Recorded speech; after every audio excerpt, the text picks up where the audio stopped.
As a young, naive college freshman, I never really thought about what it meant to be a mentor, and I never really envisioned myself becoming one.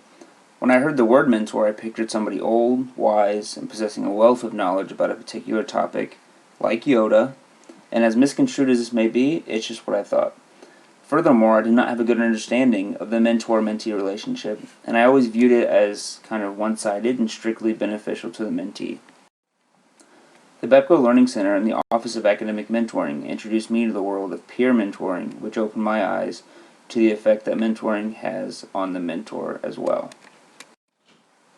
Brad Harmon at the University of Georgia posits that peer mentoring relationships are especially helpful because they offer a two-way exchange of career development and psychosocial functions.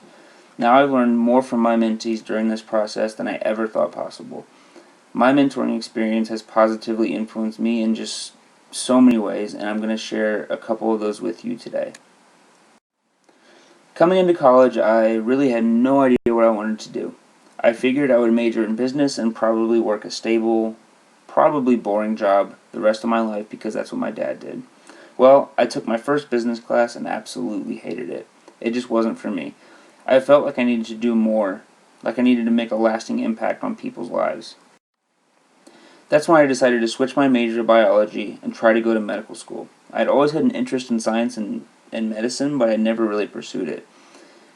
This was probably because nobody in my family before me had graduated college, let alone gone on to medical school and became a doctor. I just didn't have that role model that was easily accessible, that I could go to for guidance or advice when I had confronted some sort of problem. The whole idea of becoming a doctor really seemed unattainable for me, but I decided to go for it anyway. After taking Biology K-103 during my second semester as a biology major, I decided to try and become a mentor.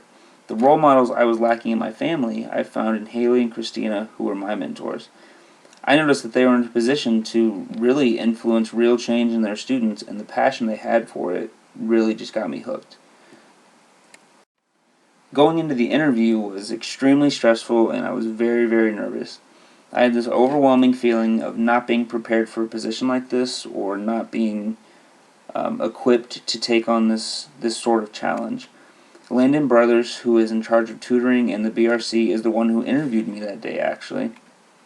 And I wrote a poem about muscle contraction, and afterwards Landon compared me to Kanye West, which was one of the best and worst moments of my life. I still have nightmares to this day of being compared to Kanye West, and yeah, I should probably stop talking about it. It's going to make me sad.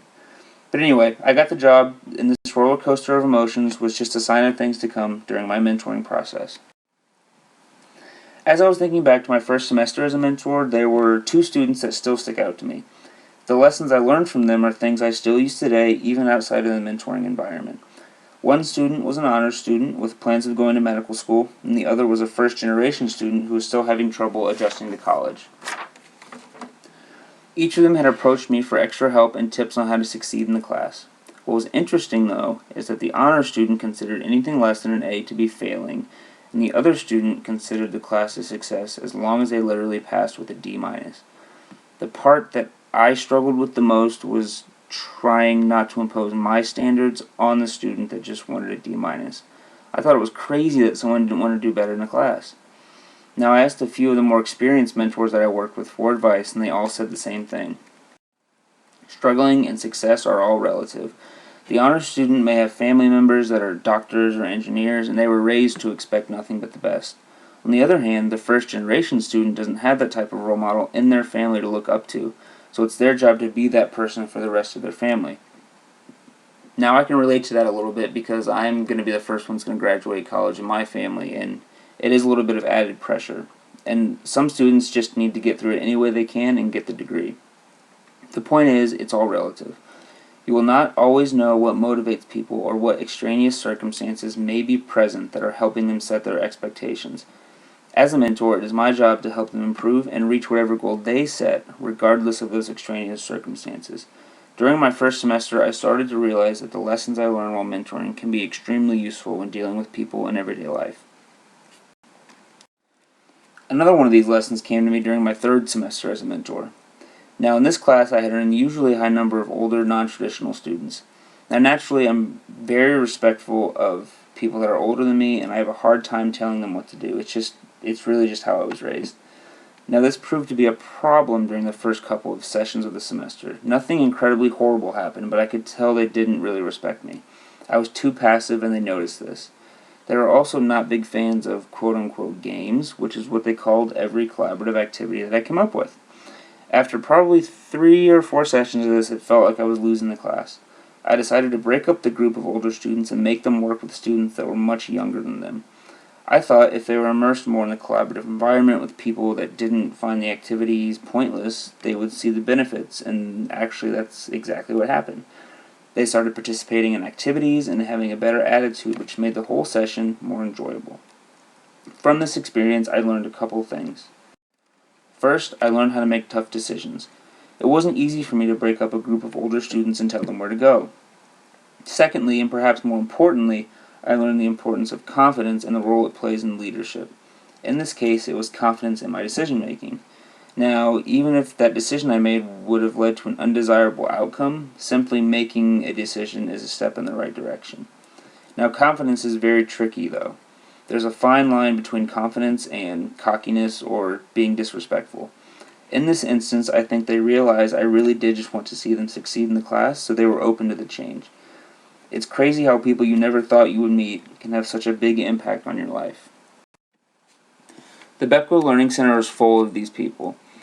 All of my fellow mentors, coordinators, and staff members, including Mark, Landon, even though he compared me to Kanye West, Christina, and Rob, have been so helpful in my development as a mentor and as a person. Scott Hall and Erica Huber deserve special mention.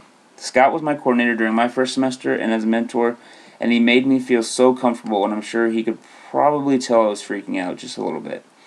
He was also the one that pushed me to become a coordinator because he saw leadership and ability in me when I couldn't even see it myself. Erica Huber is my boss and one of the best people I know.